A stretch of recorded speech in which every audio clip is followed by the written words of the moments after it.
You. Welcome to the Friends and Rivals podcast.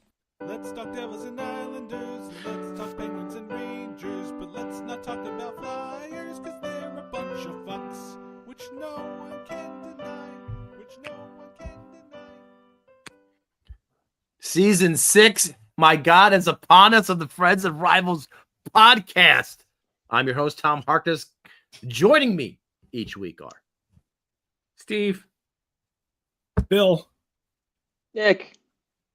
It's obviously preseason for all of us because the guy who is now in charge of the banners instead of the music has already made his first mistake of the season.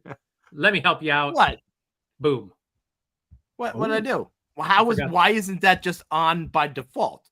Because if it's on by default, it shows up on the first screen too. See, you gotta actually. It's okay. There you go. Can you move it a little to the left?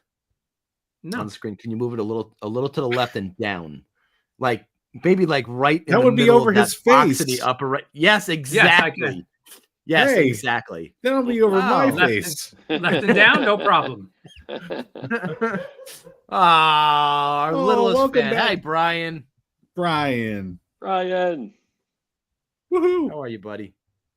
I'm now I'm in the top left on mine. I am never here. This is always where I'm looking at. Just gonna keep Oh my messing God. things up. Wait, I'm always in your upper left. Oh my Yeah, God. you're always Yeah. upper left. This is usually I think Steve that is would go. always the way it upper should right. This Yeah. is the way it should be. Yes, without question. That's the I exact will definitely way it take should be. the Bobby Brady. I get to look up Steve's pants this way. There you go. Well, Nick, I gotta say, it's a full head of hair all the way around. There's no bald spot going on with Nick. No. Because I see. I I can represent. look No. Mhm. 100%. Yeah. Somebody's got to do it. Oh, you It- got Voltron it- back it there ain't- too. Oh, I see Voltron over your left shoulder. Oh, there you go. Yeah. There he is. Oh, yeah. There he All right. is. Yeah. I also have my little aliens. These little aliens from Toy Story. Oh, those are the ones that go mine. No, that's the pigeons. Mine. Oh, well, those are the pelicans, but these were like the claw. So I have like 8 other of these, and they all react to what this guy says. And they have smaller versions of them now that I want to collect. I want to have my entire room just aliens. It's great. Why am I getting a snooze on that? It's everybody wants to know this stuff. I suck. Well, I was excited about the Oh. Voltron. I didn't give a crap about your Toy Story. Yeah. You have the first half. This is the 40th anniversary of Voltron. I got the it's more plastic than the old metal ones that they had. Thank you, But Brian. I found them in seagulls. Yes, not pelicans. Did I say pelicans? I'm sure I said yes. I wouldn't. I have no Okay. doubt about that. Anyway, so how was everybody's summer? I want to hear about everybody's summer. We barely texted each other. Some quiet. days were quiet. Well, Yes. My entire WTF. I'm going to wait for my entire WTF because I go through the whole summer with my weekly WTF. Spoiler alert: we didn't coordinate that, so you can skip me. I can't wait. Hi, Tara. Hey. Is that just for his ears, or are we supposed to hear it? Yeah, no. I hope he's getting yelled at. I hope His he's getting yelled microphone's down there. at. Yeah, his microphone's down there. Get out of here. Yeah, exactly. Get outta That's here. exactly what a That's microphone it. is. That's it. Stop. Oh my God. What was she Summer trying was to good. say? Happy She's to be trying to back. say that her son is trying to. Do what to the dog? He's trying to ask her if he can do 6 hours driving. When can he do it? That's what he wants. What? Driving. Yeah. Yeah. Because down here it's Jeez, that's like 14 and a 3 or half. 4 years away, isn't it? 14 and a half. Wow. No. Like it's Egad. like 15 they can do their test. Is it a permit? It's like it's like a conditional one. But it's earlier here. It's kind of crazy. Dude, I'm gonna tell you, Nick. Tyler still doesn't have his license. He still only has his permit. He doesn't have to get his license, and it's probably better that he doesn't have his license, that he can still practice and get used to driving and get used to the absolute morons that are on every road. It doesn't matter what state you're in. Sure. 100%. 100%. It's gotten worse. Oh my god. I'll be honest, the suburbs is pretty chill here, but like we're not get out of here. Jesus Christ. Doesn't he know we're live? No, they don't care. They don't care. They At least yeah, he but didn't like drive into the room. it's not like when we were like on Route 1 and Parkway, Turnpike, learning the first days. Like that's the first thing I did in 6 hours. First thing I did is the guy I met him somewhere up on Route 1, one of the dealerships, and then he had me just go right onto Route 1. He's like, "All right, get on Route 1, merge."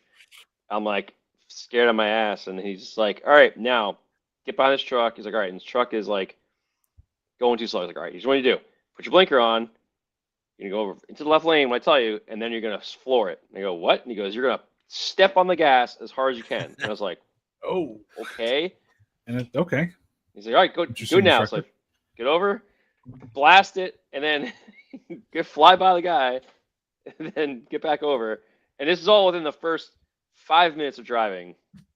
I was freaking out, and this guy, and it turned out the guy I was with was like the instructor, literally the worst person you could ever drive with, because he was like, he's one of those It people seems that like was my dad, Hey, listen, my mom, trial by fire, man. That's great. Oh, it was crazy. He was like, my mom's a judge, and he literally brought out every card. He's like, if someone pulled me over, I just give them this whole thing and blah blah blah, and I hit the badge and this and that. And I was like, okay. And it was just like when he got in the car to drive to like when we stopped to go somewhere else, he drove like 90 everywhere. It was like insane. And it was just I literally didn't want to drive after that first time. I was like, This is explains like why Tyra had to drive over Michael Pekka. Nick didn't want to get behind makes the a lot wheel. more sense. right. You're right, Bill. This makes a ton more sense. Makes sense. Makes sense now. Was You guys know. was that the first time you were ever behind the wheel of a car? Technically, yes. No. I'm not saying technically. Okay, no. So no, it wasn't because I You're not moved gonna get in trouble. I moved my Uncle Jeff's car from one side of our driveway to the other, and so like in front of the mailbox, like before the mailbox, and then it was like he's like he goes turn the car. He told me how to do it, and then before he could say just like me put it in drive, just let it sit. I hit the gas, and he was like, "Dad, set the brake," So I went from like one side of the driveway to the other side of the driveway in about a split second, and he just like freaked out. And I stopped. He's like, "Get out of the car! Never do that again." 0 to 30 in the length of your driveway. Yeah. Was that everybody? Was that everybody consensus of your first time driving was in your driveway? That was mine. Mine wasn't. Probably, yeah. Probably like back it out and park it at the street or something. Yeah. What was yours? Oh, I took our 86 Buick Regal 2-door. It was a nice car. It drove really smooth, so man. nice. That was pimped out. I had an 80. My first car was an 81. Really? Oh, sweet. So sweet. And even just plush seats in there too. It was so comfortable. Anyway, I drove it up to the I guess at the time it was the Shell station to buy a pack of smokes. Nice. There you go. Yeah. That's gotta do it. You That gotta do was what you gotta do. before I was or a after bad your kid, license? man. if you're gonna go buy cigarettes when you're 16, you might as well take a car to do it. No, yes. oh, you guys. 14 probably. No. Oh, silly. So silly. Oh, let's just say it was younger than that. Okay? Yeah. Younger than 14. It was younger than 14. Let's just say that. Wow. Nice. Nicely done, sir. Nicely done. That's why I don't get like my kids just not naturally taking to driving. I've been different. such a positive influence in front of them every time I get behind the wheel. I couldn't even. I couldn't get through that. I couldn't get through that one bit. You all right? I learned it by watching you. That is 100% correct. I have never seen anybody push a 2-cylinder engine to the brink that you have pushed them to. It's truly remarkable. First off, it was a 3-cylinder car. Okay. Oh, back then, 3 sure. cylinders. Yeah. It was technically a 4, but the 4th one didn't work. That car died on 287, and I just left it there. That was it. Just left What am I it. gonna do? I just fucking left it. What am I going to do? Pay for it? Fuck out of here. No. Young and stupid. There you So that was our summer. go. Summer. That was it. That was it. I went to the Vancouver. I saw that Lord Stanley Park thing that they got going on there, and my God, if you ever get a chance to go to Vancouver, I couldn't recommend it enough. It was just amazing, just amazing. I was telling Steve, I was out in Seattle earlier this year, and I thought it was really, really beautiful out there, especially like maybe the eastern suburbs. But Vancouver just absolutely kicked its ass. I luckily had to go there for work, so it was. I don't know if I would have ever gone there. Other than that, it's a cold weather climate city. That's not for my wife. It's not really though. Well, cold is compared to Florida for sure, but right. It's like for Canada, it's not cold. But it was pretty good. Nice. Other than that, not really anything crazy. But last you left the Friends and Rivals podcast, there was one of our hosts touting some sort of big, huge announcement coming in episode 1. So I think we have to knock this out of the way really early on in the podcast. So Steve, the floor is. You want me to zoom in? You want me to zoom in on you? My big announcement is I wasn't even supposed to be here today. That's absolutely right. No. I was actually supposed to be somewhere else, but it got canceled. So I am here proudly to make this announcement. On December 31st, 2025, I will be making my last food journal post ever. What? I have decided the time has come. The journal will be no more. How are you going to notate? I won't. There will be no more logs kept after the end of this year. Have you tallied up exactly how long of your life you have dedicated towards your journaling? 42% of my life 42. Okay. has been spent entering food journal in my. I would have said 10%, but I like yours a lot better. No. What? Oh, you mean? I thought you meant how long have I been keeping track? Oh, no. Like how much of your life? How much of your actual time? Just wasted keeping track of this horse shit. Yeah, I mean, that's what probably not a lot. It's what it is I just noticed that I haven't been doing it as much as regular as I would, and then I'd have to struggle to remember what I had last week, and I just felt like that was the sign that, you know what, we don't need to do it anymore.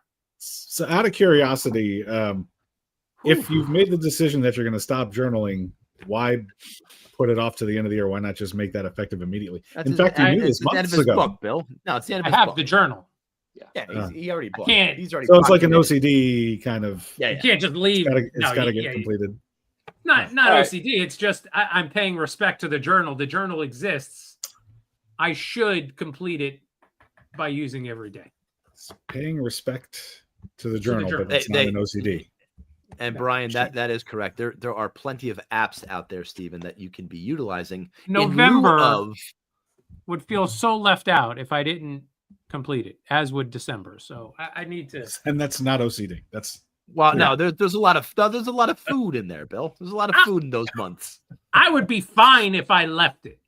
I wouldn't sweat about it, worry about it, obsess about it. I would be fine. I just feel like I got the journal. I might as well use it. It's more thrifty than anything else. Fair enough.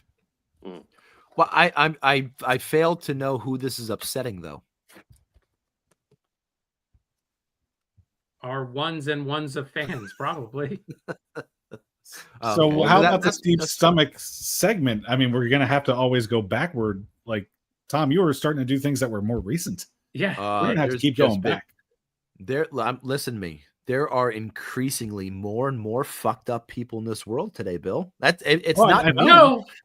stories they write themselves, Bill. I acknowledge that. Yeah, it's just that if he doesn't have food to tell us, they were fucked up 10 years ago. They're still fucked up 10 years ago.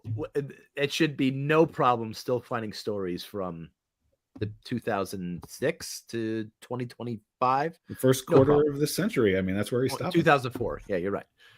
Sorry, but yeah.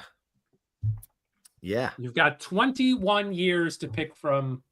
I think that's more than enough.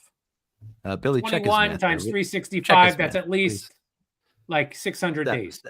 Is that about 7 or 8 days? More than that. Get it. God, it's good to be back. Sorry if this upsets anybody.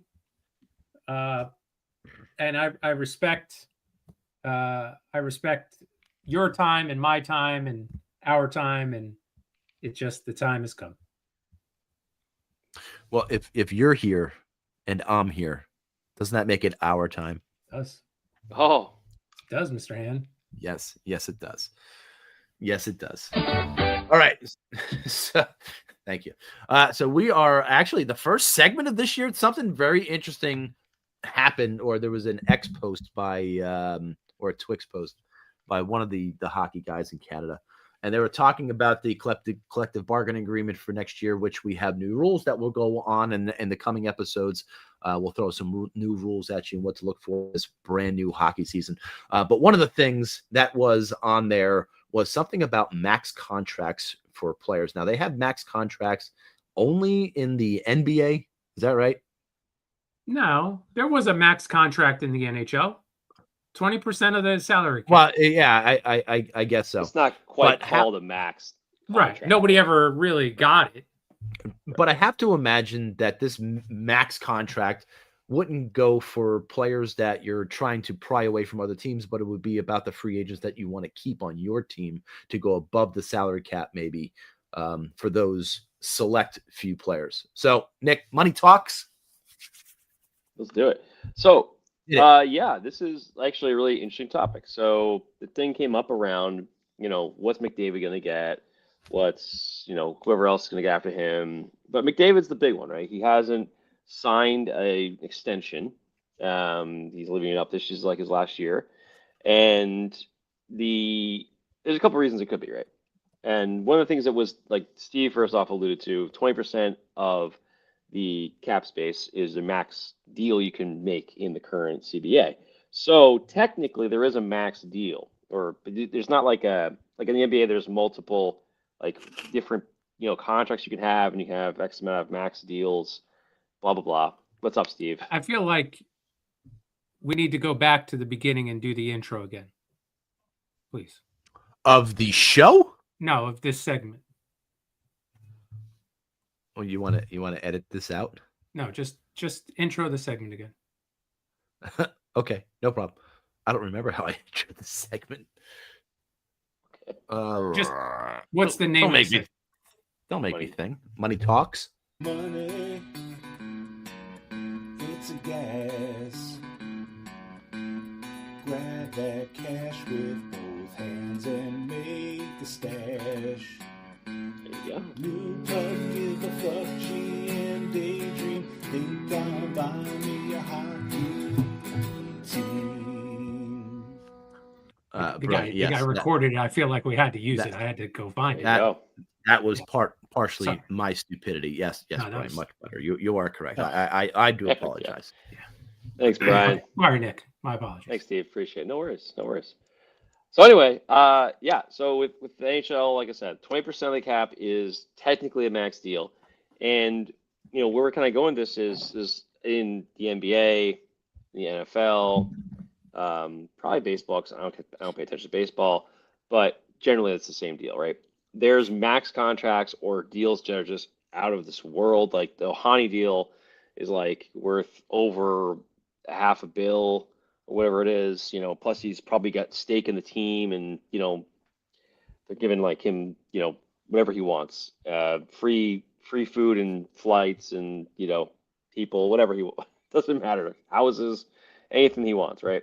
In the NBA, you have everybody goes for those max deals, and they give crazy deals because of the way that the cap is structured.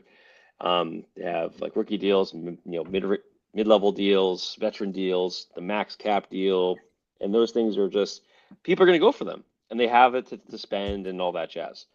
And football, we all know, is the contracts are not guaranteed, but generally they're just like they're going for everything they can get, and those contracts get restructured frequently. The quarterbacks are always the case. They get crazy amount of front signing bonus, and then they'll have 1 or 2 years of a deal, going through like some crazy number, and they restructure it, and then get a bonus, and then their cap hit goes really far down, and blah blah blah. Now, the reason I bring those up, those sports are team sports, but they're extremely individualistic, very much like so. Everybody's got to get their money, and you don't see guys really putting it on the line. Maybe in football it's different, but I think football is unique because the contracts are not, guaranteed. Those guys have to get as much money as they can at that super small window they can play. So I don't really bother. I feel like those guys earn it because they have to do that. Hockey, they're guaranteed deals. However, as we all know, hockey players are very much like they want to win the cup. They make a lot of money. They're not making stratospheric money like in those other sports, but they're still making millions of dollars, and they're still making really, really good money. And we see it in time and time again where caps teams they try to keep these guys together after winning a cup, and then usually pieces fall apart, and just because guys all of a sudden are worth more money. But we have some new teams here that are getting these really interesting tax breaks because there's no income tax in Florida or Dallas or Texas and other states. And specifically, if I call it Florida because, well, Florida just re-signed everybody after back-to-back cup wins, and we all thought they were going to lose Marchand and Bennett, Ekblad, and they somehow managed to re-sign all these guys, right? And part of it is not just that they got their money, but it's also that these guys could have gone for more. Like we know Bennett could have probably signed for $10 million somewhere. Someone would have thrown the money out a year for him, and he signed for less. And same with Marchand and Ekblad, and they all want to play for their team because they're in this time when they can win a cup and they can do these things, right? So for NHL, it's a very unique situation. There's not many situations where guys I want 20% of your cap, because we all know it's extremely hard to win with 20% of your cap in one guy, no matter who they are. And I'll remind you that I think what happened probably with not McDavid, Matthews last deal is that he's pretty much up there. I don't know if it was I don't recall if it's a complete max deal, but he's making right now $13.25 million a year. And if I go by last year, the cap was 88 mil. 20% of that's about 17.6. And so he's I know he didn't sign his deal last year for that. I don't think it was last year, it was the first year. But it's relatively recent. It wasn't, I'm pretty sure it wasn't a max deal. Now, that's the highest. The next, it's McKinnon at 12, McDavid at 12.5, Panarin 11, a whole slew of guys at 11 million. Now, of all those teams, all these guys paying all that much money, the only outlier is probably McDavid because they've made the Cup final recently. But 3 guys in this top list are from one team. You guys know which team it is, right? 3 of the highest paid players. North of the border. Steve knows it. North of the border. Everybody. The highest paid guy and 2 others. Toronto Maple Leafs. Yep. Yeah. Right? They ain't sniffing a cup with all that money and 3 guys. They were almost going to have, Marner, but Marner obviously they couldn't afford it. They weren't going to get better. You got Boston with Pastrnak, and Pastrnak obviously when they had other guys there around him, yes. Drew Doughty, Erik Karlsson, Panarin, Peterson. Those guys are not getting to the Cup final. Sorry, Tom. They're not getting to the Cup final this year or anytime soon. And then you got McKinnon's the only other guy I would say who's on a real legit team that's got a chance to make the finals. They're on a good team. So that tells you a lot, I think, about the current state of just those guys up the top.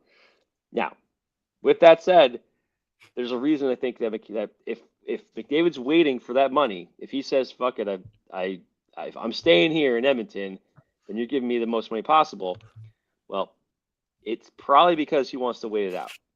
Next year the cap goes up. Yeah. So next year the cap goes up to 95.5. 20% of that is 19 million. So now we're really getting to somewhere. And then the following year in 2026, it's 104 projected. That would put you at 20.8 cap. And then the following year in 2027 is about 13.5, and that's where it's like almost 23 million, 22.7. So we're getting to like a lot more money a year that these guys can obviously spend, be throwing money at. But why would you go for a long-term deal right now? And the idea that's that's the exact question that I would ask. Why wouldn't I mean, this could potentially, and Steve, I think you said this a lot last year. This is going to be the time where you're going to see those more short-term deals. But what age group do you think is going to be in those short-term deals? Which ones are just going to be immune to it and are just looking to get their last paycheck? I mean, what age group is that? Is that 28? Maybe you sign a 2 or a 4-year deal, and at 34, that's tough. That would be tough. 25, 26. But and then you sign your contract at 30 years old, and sign then a 5-year deal. Yeah, 4 or 5 year deal. Well, I mean, at 30 years old, I'd probably go max. I would try to get as much as I can, as many years over as much term as I could. Or at 30, over term, rather. At 30, no doubt. Yeah. I wouldn't sign a 5-year deal. I'd be like, all right, 8-year deal. I'll finish my career here. Great. Yeah, but now that we're out of the, what was the thing players were paying for the luxury or the escrow. Thank you. Now that's gone. Now we're seeing the cap grow, and it's growing. It's projected to grow significantly over the next few years, but it hasn't really. If you think of the other sports, and the major sports, the NHL cap has been not growing nearly as fast, even with like the growth they've had, in terms of the league growth and money they're making, revenue and everything. So it's starting to finally pick up. I think you're going to start seeing a lot more of these short-term deals, which, there's no reason to go get a big deal unless you're like, it's that perfect time. You're about to turn 28, 29, and you want one long deal and get the most money you can get. But if you keep those short deals, it keeps your team flexible. It gives you not only the amount of money you want, right? If you get a short-term big deal, but it gives the team the ability to kind of go, okay, well, if it's not 8 years, 7 years, well, we can make more moves when things don't go right, or, maybe even your deal could get moved because it's not immovable. I think it really benefits the players a lot in that regard. What do you say, Steve? An NBA team has 12 to 15 players, right? Correct. $157 million salary cap. Yeah. 15 guys. That's a lot more to go around. But what is their max? What do their max guys get? What is like the 50, exception? Right? What is the exception to the salary cap rule? So it's got to be a percentage of what that salary cap was. And thank God the maximum salary an NBA player can have is 35% of the cap, which is about $54 million. 59.6. 30% of the cap. And 35%. How much of that counts against the cap? All of it? So in the NBA, I think it's weird if you're re-signing with the team versus signing with another team. That would have been my argument for the max. It was the Larry Bird rule is what it was called. Right. Okay.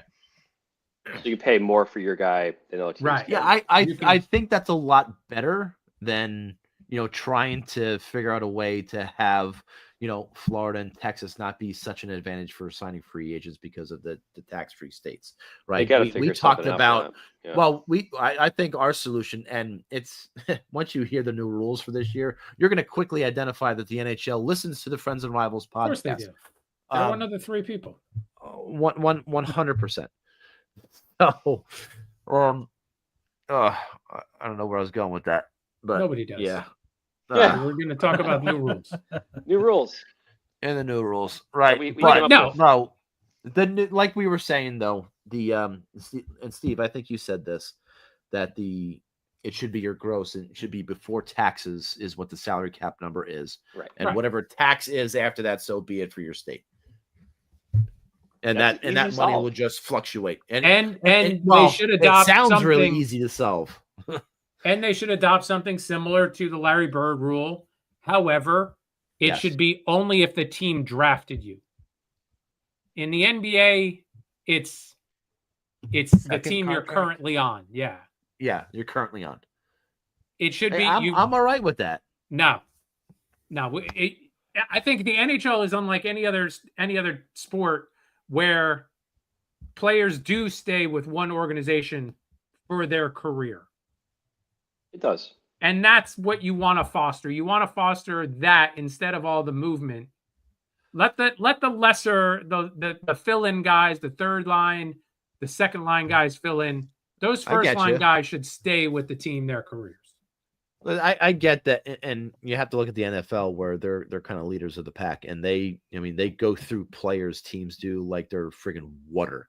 Right. So, there is something to be said about that, but it's the excitement of having a player come to your team and just play for your team. I mean, that's the Rangers have been that way their entire franchise, and all 100 years of it.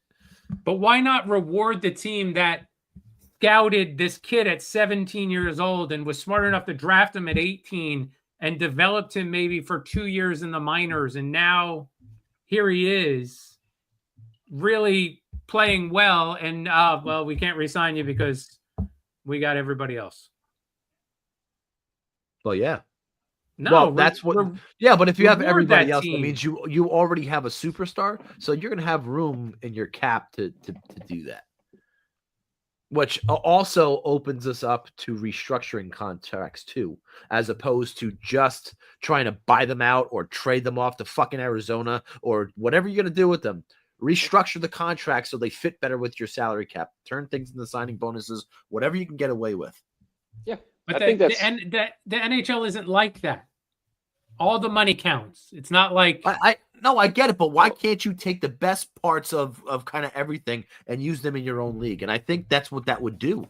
You're taking the best parts of some of those leagues and you're adopting what they did, as obviously they're working.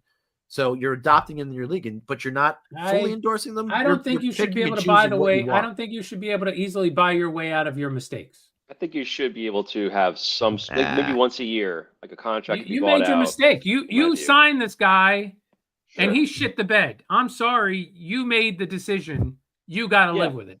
But they do pay for it. If they do a buyout of sorts. But it doesn't. I think they should have a way to buy it out once a year or something that basically doesn't have a cap impact going forward. Because the problem isn't really the buyout part. It's like you're affecting your cap for years. And you're affecting the whole team. But now you're right back in that situation where those high value teams are going to be able to buy their way out of mistakes every year, where a team like Minnesota might not be able to. So maybe if you and do that it, you have to negates the whole purpose of initiating the cap. Well, maybe if you do that, you have to give up a first round pick or something that really stings. Obviously, there's got to be a strong penalty. Yes, that's not a bad. No, I agree with that. Yeah, it's something that's not a strong penalty for sure. It makes sense. I think, but financially, when you have these guys do it for so long, it's like it's not really getting them out of the real problem, which is like they have this cap is now shortened, and teams don't want to do it because they're like, we're just going to give this guy money to sit there forever. It's a DiPietro or a Barry Bonilla kind of scenario where you're paying them for like forever. So maybe it's a sliding scale like signing an RFA. If you sign somebody up to this value, you lose a second round pick. If you sign somebody up to this value, you use a third round pick. Yeah, just like the what's it called? The same kind of deal with trying to sign an RFA. We probably just said the same thing. Yeah, but it's literally what I just said. Yes. Yeah.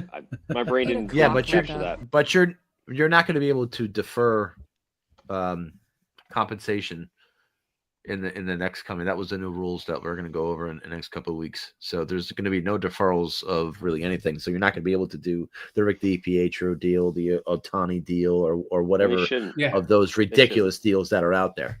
And it leads to such like stagnation in the in the league. Like, just let guys get new deals. It's so exciting for like UFA time, trade deadlines. Like, it generates a lot of excitement. Yes, it's more work for the teams to retain people, but I mean, that's their job. Like, that's what the GMs do. Like, let them tinker and do this stuff more often. Like, just I think they got to get away from those longer deals. It's just it really hurts the league, especially like I said at the trade deadline.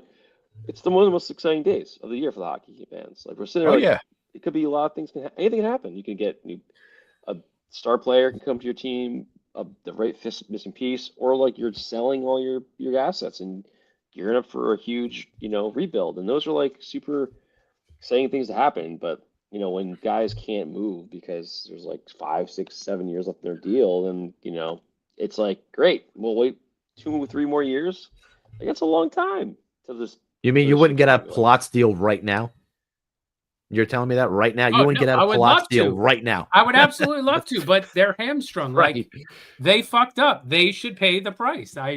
Would I want to? Yes. Should they pay the price? Yes. They gave him 6 years. Why? Well, look, there was no reason to do that. Luckily for us and everybody else listening, the other 3 people, we're going to talk about this all fucking season long. This is going to be one of those topics where we're just going to talk about ad nauseum all year long. So, good luck. I wasn't really looking to do that, but it's okay. But at least it is a beautiful return of the Money Talks segment, and it transitions us right into riding the old Metro. Welcome back. Preseason. I did it already. You didn't have to do it twice. We're going to do it how many times? 4 times. You did one more time. We have 4 hosts. Might as well do it 4 times. Nope. There we go. Screw you. I did it anyway. And listen, I think with the exception of Steve, I don't know. There's a lot of hope coming from the other 3 boxes. There's preseason hope, especially with Nick and I, but I don't think there's a lot of hope coming out of that last box on the lower right-hand corner. So, and we're going to start here with Bill. And yeah, we got there, Bill.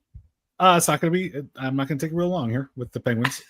Look, the most exciting thing we've got going on this preseason is the return of Marc-Andre Fleury, who has signed to play on, I think it's like the 27th in a preseason game against 29th. Columbus. 29th? Yeah. So playing like against, he'll get into the game. Don't know for how long. But I thought that was an interesting one. I don't know if this is going to like kind of, how guys like sign that 1-day contract. I wonder if this is going to be like indicative of things to come. If this is going to happen more often where guys actually come back and play in an exhibition game instead of just doing the 1-day contract. It's kind of interesting. It's kind of fun. But yeah, I mean, I'm for it. I'm glad to, get to see him in the black and gold, one more time, even in a pointless game. But there's not really much else to talk about with the Penguins. They've got injuries already out the ass. Kevin Hayes just went down. Nola Chari's out. And more importantly, Rucker McGroarty ended last season with an injury, came into this season with a different injury, apparently, because now they're calling it an upper body injury. He had a lower body last year. And that's one of our guys that, young guy that if anybody in the preseason, we would have been excited to see him, play, but that's not going to happen. He's going to be out something like a month, we think. And so where he slots back in after that, who the hell knows? And even some of their draft picks, Bill Zonin injured, Tanner Howe injured. So I don't know what the fuck I'm supposed to watch here in this preseason. I guess it's just going to watch Fleury and not really have any hope for the season. So, and just a quick side note, funny thing, as of like 3 days ago, 4 days ago, Tom, you sent a text to everybody about something that Coach Sullivan was setting up. You mentioned Coach Sullivan, and I'm thinking to myself, why is he talking about the Penguins? And in that moment, I'm like, oh, that's right. But in that moment, I couldn't have even named the Penguins' new coach. I remember when they hired him, but I couldn't remember his name like that day. I'm like, God damn it, I don't even know who the Penguins coach is right now. Well, it's Dan Muse. Who is it? But Dan Muse. Wait, he was a Rangers assistant last year, wasn't he? Yeah. Yeah, I believe so. He's the guy with a lot of ties to U.S. hockey. That's the guy. Okay, for sure. Yep. So that's the Penguins. That's all for right now. All right. Well, there's a lot of hubbub going on right now about Crosby going to Montreal. I mean, all these, Jesus, I guess we're going to have to deal with this all year too, right? He's been rumored to every team. I've seen a rumor of him to every damn team. And it's because his agent, said something along the lines of, well, never say never when it came to because everybody says, Crosby's always maintained he wants to stay in Pittsburgh his whole career. When Crosby reported into camp, I think he addressed it once. He said his stance hasn't changed. He plans to stay in Pittsburgh his whole career. And he doesn't really feel like he needs, because things other people say, he doesn't really feel like he needs to have to answer those questions time and again. So I don't think he's going to keep addressing it. But again, you never know. You never know if this season just goes so far in the shitter. That might change anybody's mind, but I don't know. But we just got to wait and see. It's his call. See, this is the problem. This is the problem with loyalty to your superstars who brought so much to your organization. There's just a time and a place where they just don't fit on your team anymore in your organization. And the best thing that they can do for the organization is for them to trade them so they get assets back so they can rebuild with whatever you collect from your superstar years. That's part of the journey. That's part of your journey. And listen, there's something to be said about guys who want to stay on their one team for their entire careers, but I think they do their franchise a disservice. My opinion. It's a win-win because the franchise wins, and especially Crosby, it'll be multiple firsts. It would be ridiculous. Yes. Who knows what he get, but it would have to be 2 firsts. Honestly, I don't know what he get for him. He'd be the best free agent, to trade at the deadline ever. And he goes and, let's say he goes to Colorado, plays with his buddy McKinnon, and they go and win a cup. Who you gonna say Crosby? Is Crosby gonna say it wasn't worth it? Of course not. No. Even if they make a deep run, even if he makes the playoffs, dude, it's worth it. He's playing. And he gets to have Sidney Crosby back in the playoffs. Come on. Bravo. It makes so much sense, and I hope that he comes around to it, and then they just they get something for him because, I mean, you gotta in that situation, Pittsburgh's not going to make the playoffs at this point. It doesn't look like it, and the best bet is that you sell pieces off. I mean, we got 2 firsts for Brock Nelson last year. I mean, not in the same year, but I'm sure the Penguins would be willing to do it. I'm sure those conversations will keep happening, but it's ultimately yes, but 2 firsts for Brock Nelson, Bill. 2 firsts for Brock Nelson. You hear what he said? All right. Sorry. Yeah, and one of those picks is this year, and apparently a very deep draft, right? I don't even know what they get for him. It'd be 4 perf picks. I don't even know, man. What do you get for him? But the Penguins should already be onto their next young superstar that is already coming, like the Bedards or these other kids up in San Jose. That the Penguins should be there right now. They should be retooling and rebuilding. He keeps getting hurt. Happen. He just said it. He keeps getting hurt. Well,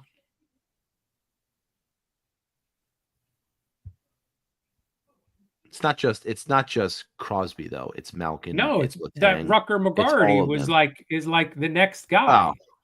Yeah, I mean, it's not that level.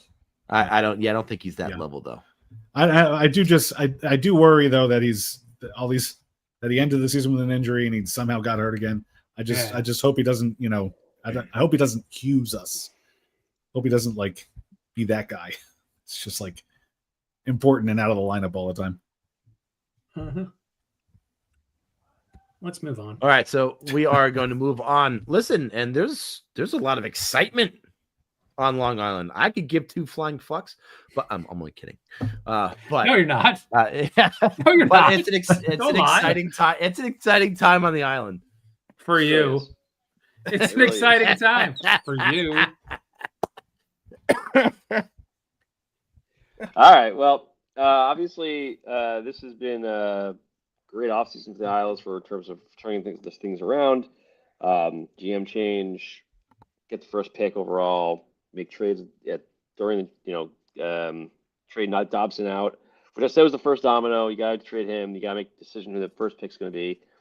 They got Dobson. I'm sorry, Schaefer in the first pick, and then they couldn't trade up to get Higgins, but they ended up getting 2 very, very solid picks in the first.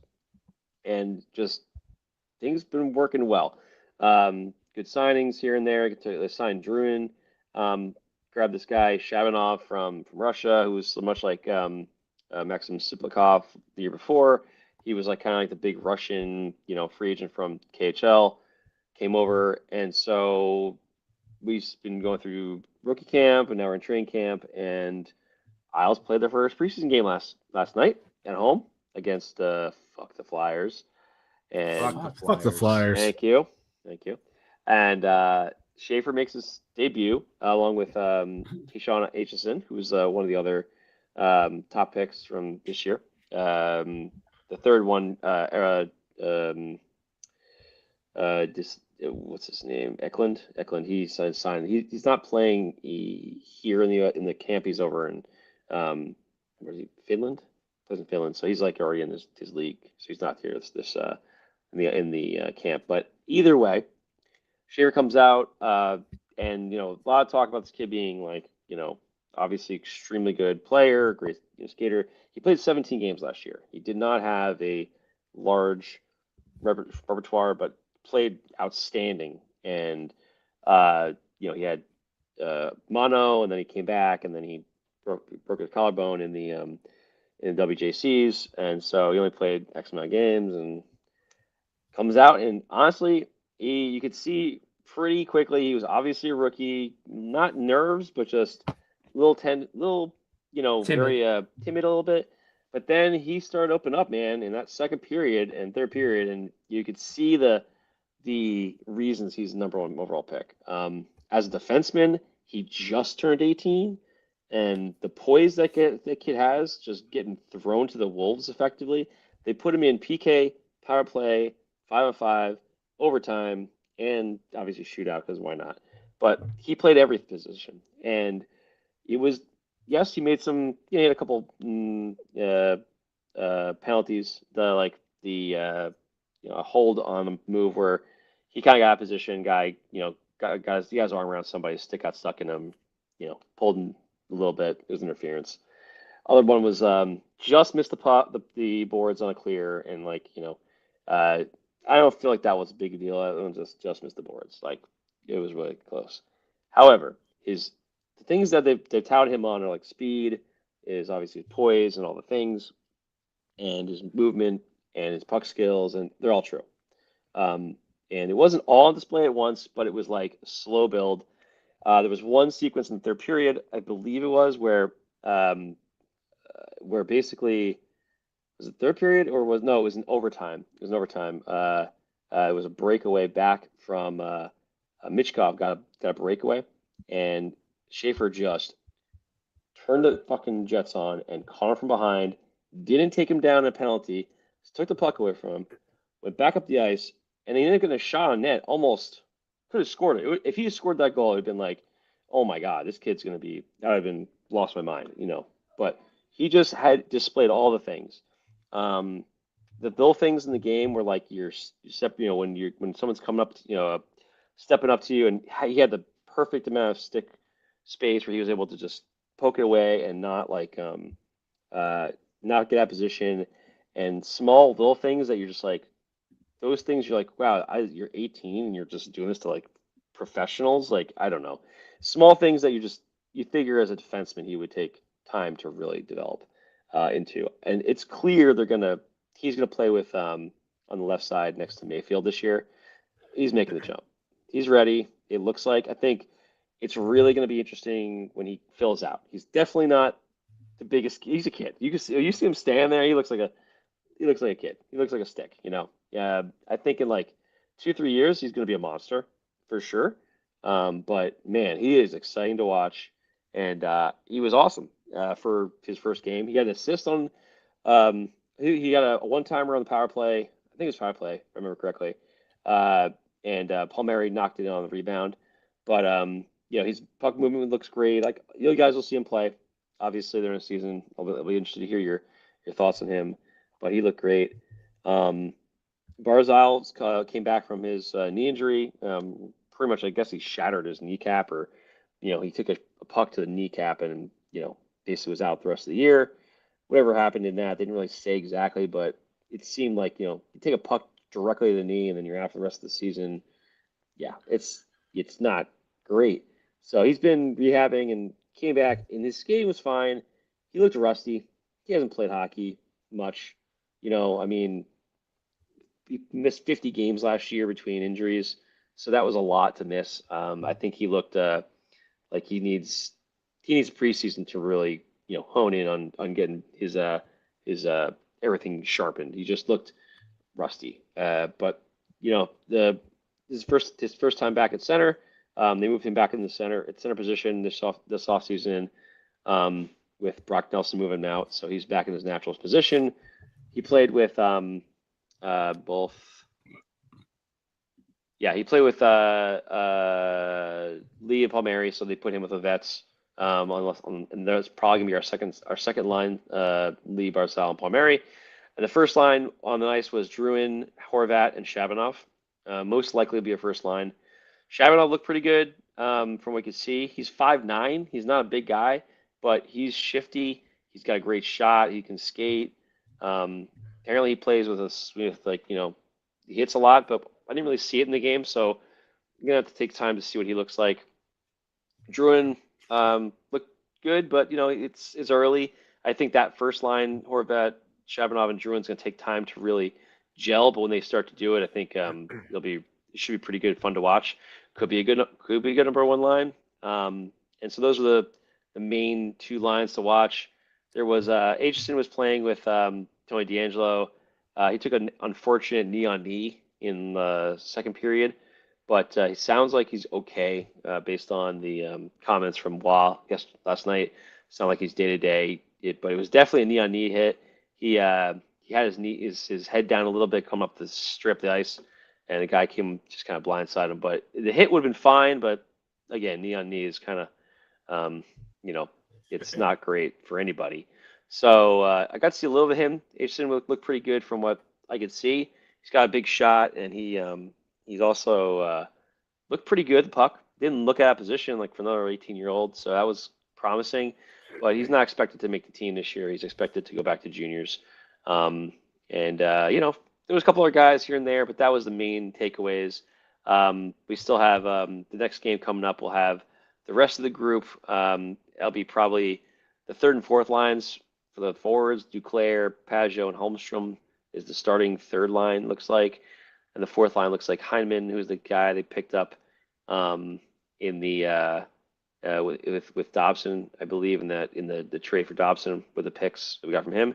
Hyman's like a nice fourth line guy. He's going to play next to Cizikas and Siplikov to start the year on the fourth line, which honestly is a big upgrade when you look at, we had Matt Martin and Cal, like ghost of Cal Clutterbuck last year. Those two guys were just, barely holding together. And, I'm just very glad to see Matt finally walk away and he's now the assistant GM or assistant to the GM. And then Cal's in the broadcast booth. So it's kind of good to see that they rewarded these longtime players with things within the organization and but get them off the ice, please. I love watching them for years, but it was time. So I think those kind of moves will ultimately be better, having guys that are younger, can skate harder, and have more to prove in those bottom six spots. Yeah, it looked pretty good, and we'll see how things progress. Next game's coming up, I think, sometime this week. I don't know. I didn't see what day exactly for the next game with the other group. When I'll be watching Cal Ritchie, who's the other guy, the guy we got from in the deal for Brock Nelson. It was Cal Ritchie in a first and a conditional third. I said 2 first because he was a first pick, but he's probably, a lot of people said, one of the better centers not in the league in terms of the prospect pools. So excited to see what he looks like as an Islander the next game. So we'll see how it goes. And lots to watch this year. Nick, you have a bunch of lottery tickets. see which ones are going to cash out, and which ones are just going to throw away. I mean, because that's basically the position that you're in right now.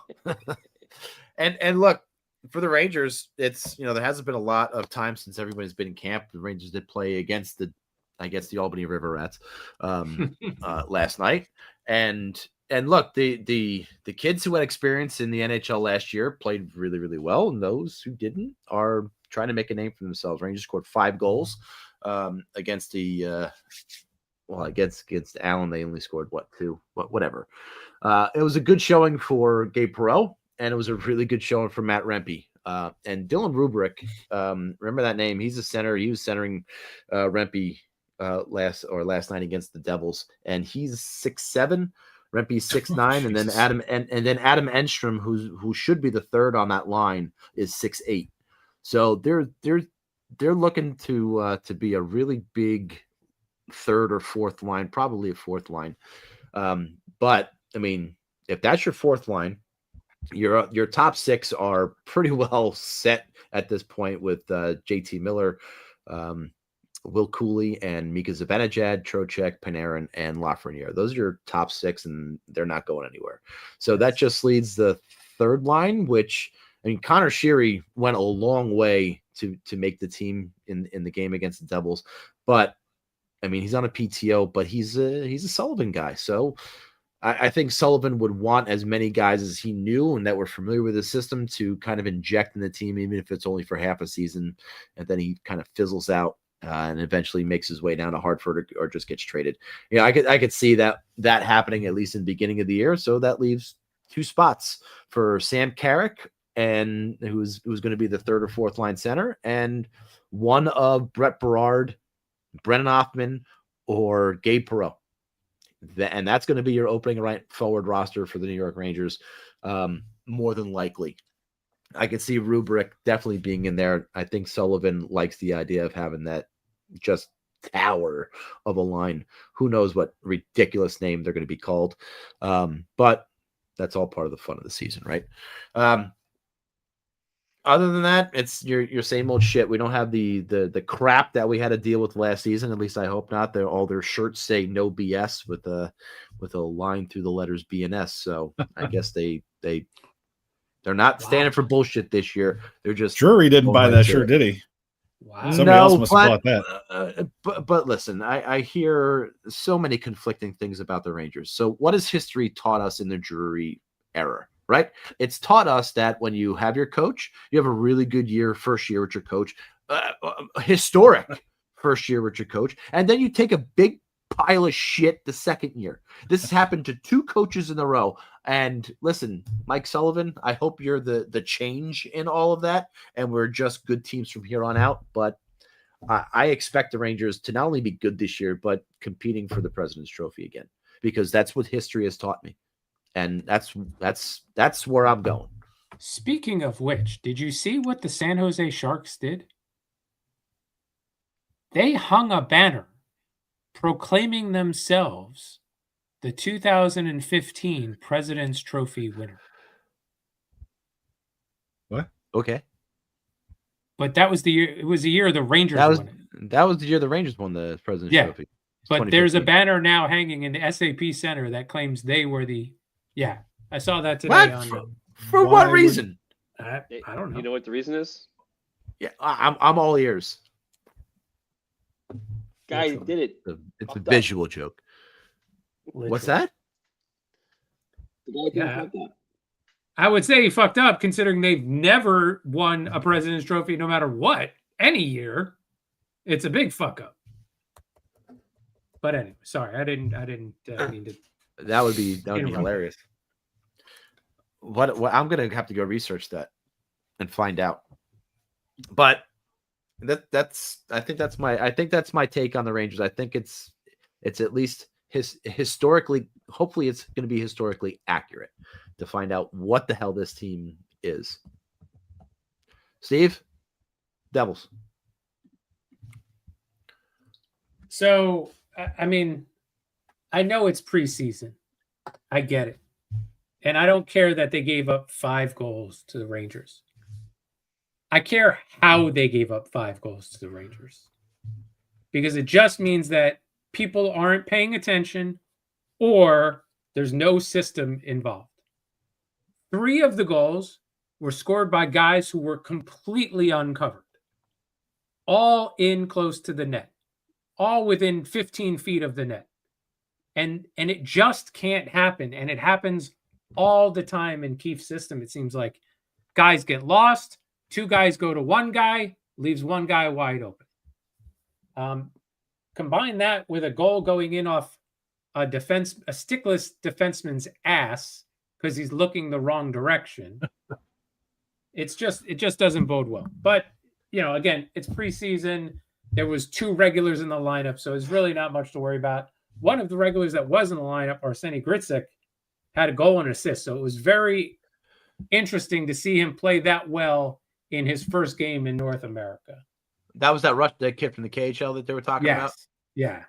So he's going to be a sniper. He's going to be a good player. Really hoping he slides into a top 6 role this year. I don't know if he's going to start out in the top 6. At this point, he's not. The way the lineups have been made, he's going to be third line. They're going to just try and slowly ease him into North American hockey. But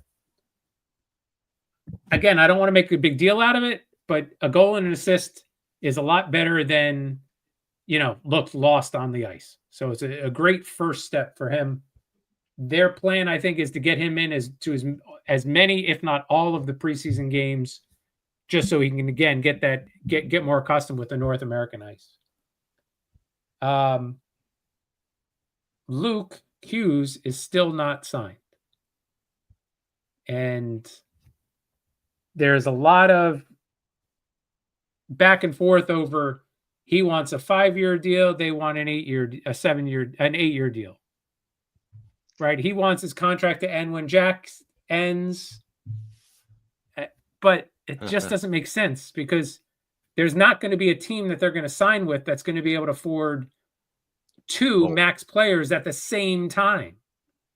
And if they want to play together, it just doesn't make sense unless they're going to say, you know what, we're not going to take max money. But I just don't see the logic behind it. It doesn't make sense.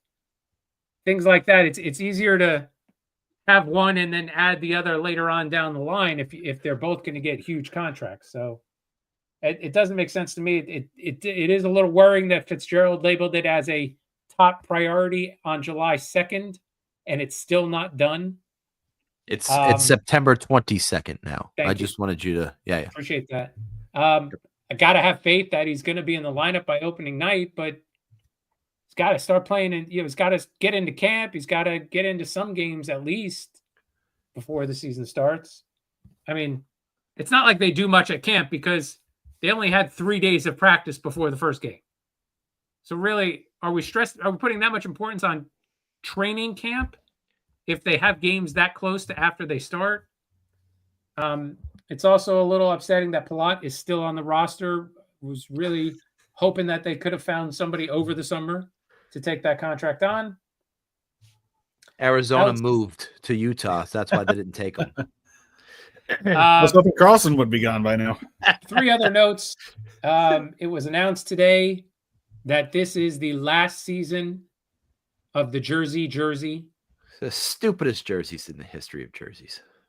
But it was confirmed that the team will have 3 jerseys next year, which means either a new alternate or they're going to be playing in some sort of special game that would necessitate a special jersey. Now they just had a stadium series. They just did stadium series.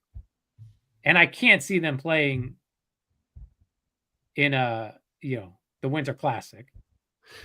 I got an interesting question. Do you think the Devils themselves, as the center, as the team, can host a Winter Classic? Why not? Yeah. No. Yeah, but in that area, I don't think they could do it. I think they could do it if the Rangers are involved. I think they're the road team somewhere else so that you can get you get the Hughes names in the game. Like Philly. Yeah. Yeah. Or Boston or something like that. Or yeah. And then the last Bill, not saying the franchise can't support an event like that. I don't think there's it's a just location in this area that they're in with the Rangers and even the Islanders being above them. I mean, it I'm not trying to be negative, but it is. No, they could definitely fill, like, if the game was at a baseball stadium and it's a 45,000 seat baseball stadium, they could fill that. Did they play the Islanders when the Rangers played both the Islanders and Devils at Yankee Stadium? No. We both both played the Rangers. The Rangers played both, and yeah. The last bit of news is not Devils related, but it is New Jersey hockey related. Hockey is coming back to Trenton. The Titans? The Utah Grizzlies will be moving. Wait. I thought the Utah Grizzlies were a basketball team. No, I think they're that was Memphis. That was Memphis Grizzlies. Memphis Grizzlies? No, they were Vancouver at one point too. Vancouver, the Utah Jazz. Utah Grizzlies, Utah Jazz. I think it's always been the Utah Jazz. Yeah. It has always been the Utah Jazz. The Grizzlies will be moving to Trenton after this season, and the Devils AHL affiliation runs out after the season after that. So the hope is that in 3 seasons, the Devils AHL affiliate will be playing in Trenton. Oh, they better have plans to renovate that freaking arena. They have already started renovations. Okay. They already have done renovations in preparation for the Grizzlies, in anticipation of doing even more renovations should they get an AHL club. Yeah, because Casey's played in that arena with his high school and travel teams, and every time we go, they're like, "Wow, this place is a shithole." It's a dump. With that level. So they're gonna put a hold on Disney on Ice and Sesame Street Live and all the graduations, so they can renovate. That's a good move. I like that. They did renovations over the summer. Yes. It was only a joke. That was all. It was a bad one.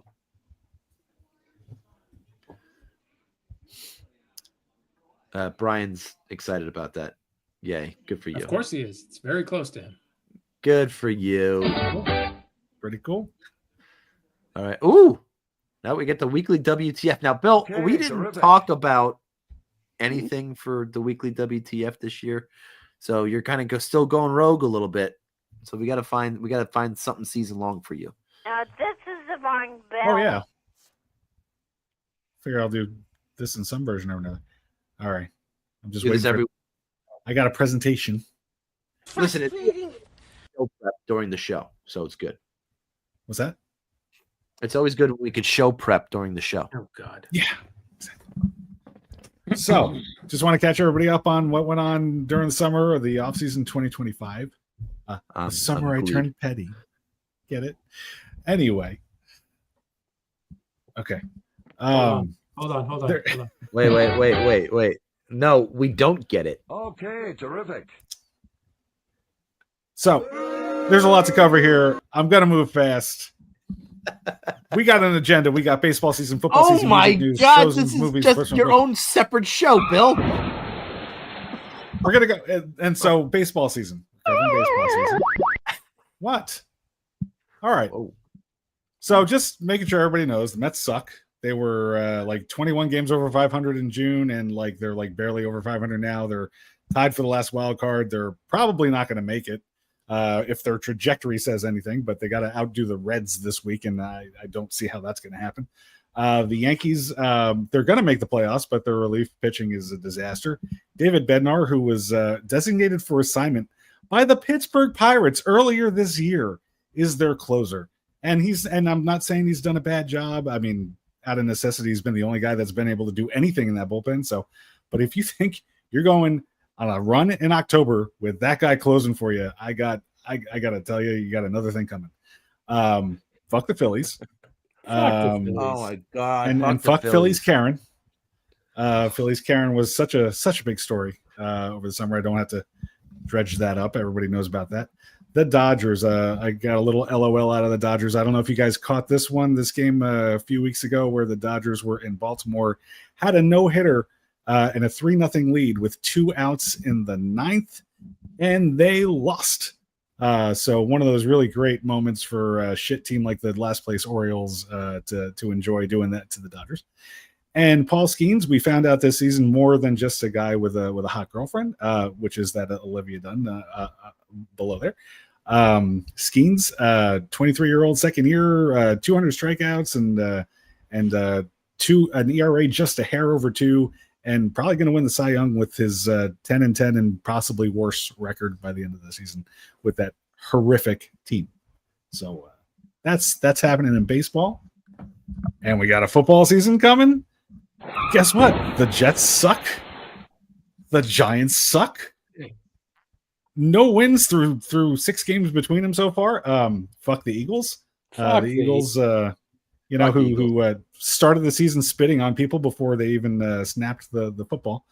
And an interesting thing to look at this season: how many QBs, how many former Jets and Giants QBs are having success elsewhere with these 2-0-3 teams? You have 4 former Jets starting for other teams: Sam Darnold, Geno Smith, Aaron Rodgers, and Joe Flacco, whose Browns just beat the Packers this past weekend. And then, of course, Daniel Jones, the one former Giant who's playing for the Colts, and they're 3-0, and he's lighting it up. And can you imagine an offense where you had Daniel Jones and Saquon Barkley? Can you even imagine what that would look like? That would be incredible, wouldn't it? So that's happening. All those former quarterbacks are an aggregate 10-5 on the year, while the Jets and Giants are both 0-3. And Travis Kelce used to be good, but he's nothing more than a guy with a famous, not girlfriend. Now it's a fiance. Can he cry and complain anymore, by the way? Jesus Christ, what a crybaby. No. But he used to be like a wide receiver, a tight end, and also a tight end. He was like incredible. And he's just like, whatever now. Music updates. We had the Counting Crows tour this summer. We had Rob Thomas tour this summer. Dream Theater is on their second leg of a tour right now. They're going to play did you guys know the Nassau Coliseum was not torn down? The Dream Theater is going to play in Nassau Coliseum on October 25th. Fuck the Eagles. Again, just staying with that theme. And Billy Joel is more than a guy with a hot ex-wife. There's Christy Brinkley down there from Vacation. He's got a pretty good documentary on HBO Max if you guys want to check that out. Were you expecting the second part to be 3 hours long? I mean, it was great. I enjoyed watching it. I just had no idea it was 3 hours. I had no idea what I was getting myself into when I watched it. Yeah, if I'm going to be really honest, I haven't even gotten to the end yet. It's because they keep going pretty Bill, pretty long-winded about it. You're not a Billy Joel guy, though, right? I never would have pegged you as a Billy Joel. I've never gone to see him in concert. I like some of his music. Okay. I mean, not a piano guy. Yeah, he's good. He's pretty good. Okay. Scenes from an Italian restaurant, pretty good. Shows and movies.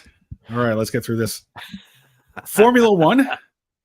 Very good action movie from the summer if you're into sports movies and particularly racing. Foundation, found that show on Apple TV. Phenomenal. So good that I even ordered the books afterwards. They made books about the show? You're going to read? Why would they make books about a show? That's weird. That's really dumb. This guy died a while ago. No, the books came first. Isaac Asimov's book. So really good. What was I saying? Anyway, Tate McRae, VMAs. We really enjoyed that. And fuck, It's Always Sunny in Philadelphia. I don't really mean that. I'm just going with that fuck the Philly, theme. I like the show. They're not listening, Bill. It's okay. You don't have. You could have said. Don't get nervous. Phantoms. You could have said the Phantoms here, Bill. Sure. But they're not a TV show. But that's fine. So I'm following along. That's that Tate McRae is she's more than whatever. And just onto the personal growth thing. I just want to say, what? Do you do that with your right or your left hand? Well, I gotta be a little serious right now because I had a friend in college. You guys don't know me. After college, he moved out west. In fact, he's a Mammoth season ticket holder now. But he was back in town Labor Day weekend with his family, and he had a young son there, like 22-year-old, and he had all sorts of confusion about his sexuality and stuff. And I'm just telling him, like Tyler, dude, relax. You gotta, if people are going after you for this stuff, you just gotta fight back. Come out guns blazing. And we had a great conversation, and I haven't heard from him for a few weeks, but I think I think he's better off for that conversation that we had. So we always got to do that personal growth thing. And now we just open it up for Q&A. What a roller coaster we just went on. Oof. That was thank God no one listens to this. They're saying we got to let you go. They're saying we got to let you go. Sorry. What's you gotta get going. What happened? Sorry. Is that Kimmel calling? So were there any questions? Get rid of these Thanks, other. bud. Appreciate that. Yeah. Rid of the bottom ones. How do I get rid of all of you? Well, you Jesus. just no. Now I see that, Tom. Good job. No. Good job. How do you do it? I want to see Do you. this? No. Oh no. We just do this. Bang. Watch. I got it. Stop doing it. Yeah, that's not it. Oh, there we go. Okay. Yeah, that's it.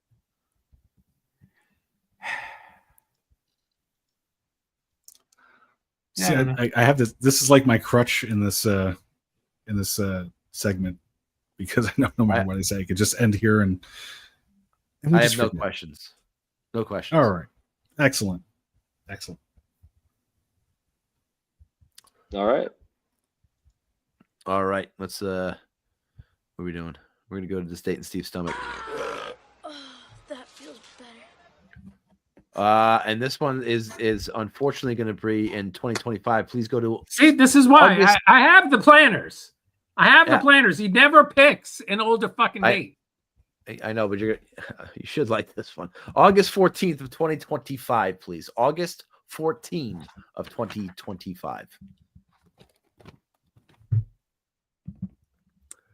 I enjoyed. Did you write this down today, by the way? Did you write this down today? No. This is okay. This is a month ago. I'm like 4 or 5 days behind, not okay. a month and. All right, just asking. Just asking. All right. Breakfast was scrambled eggs with pork roll, sausage, bacon, and peppers and onions. Jesus Christ! At Comfy restaurant. Enjoyed with my friend Bill and his wife and Casey and my wife. Lunch was a pulled pork grilled cheese sandwich with fries and a Diet Coke. And see, here you go, dinner. Didn't even write it down because I was on vacation. This is what happens. What happens. I forget to write things down.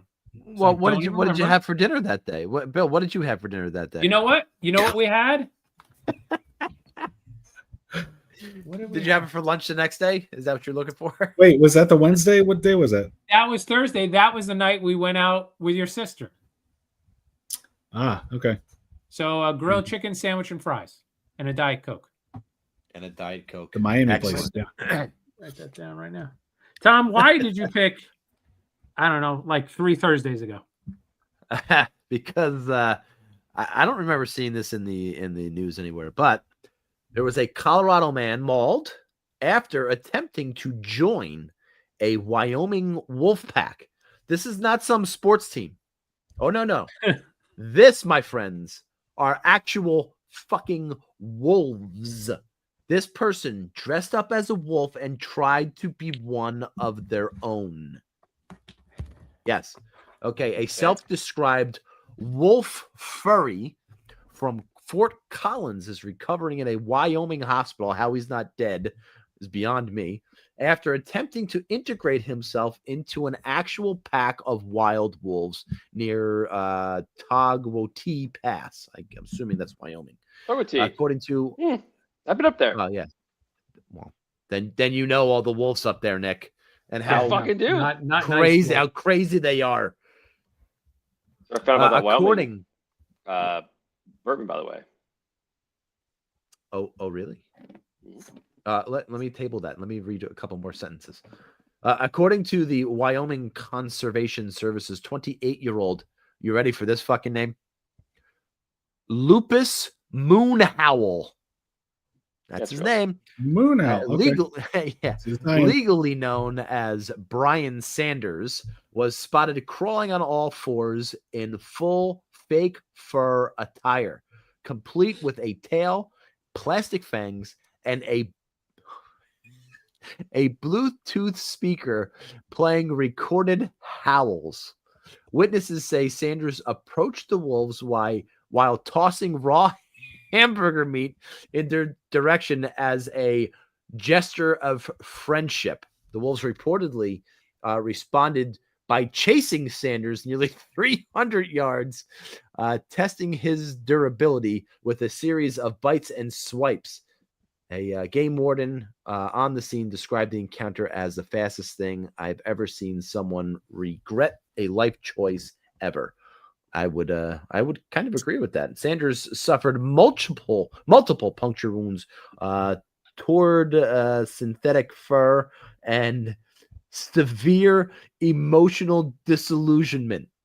I think he had that before he came into the situation. I think he would have been fine if he had just cooked the burgers. Don't throw it raw. No. They don't want it raw. When asked by reporters if he'd attempted to rejoin the pack after recovery, he replied, "Probably not. They didn't seem very into the whole role play." You get nothing. Yeah. Wyoming officials are reminding the public that while wolves are fascinating animals, they do not accept cosplay applications. And that's what happened August 14th or whatever day it was, 2025. It didn't say in the article, but I can't see how he didn't, Brian. Can't see how he didn't. Expired. No, he's still alive apparently. So,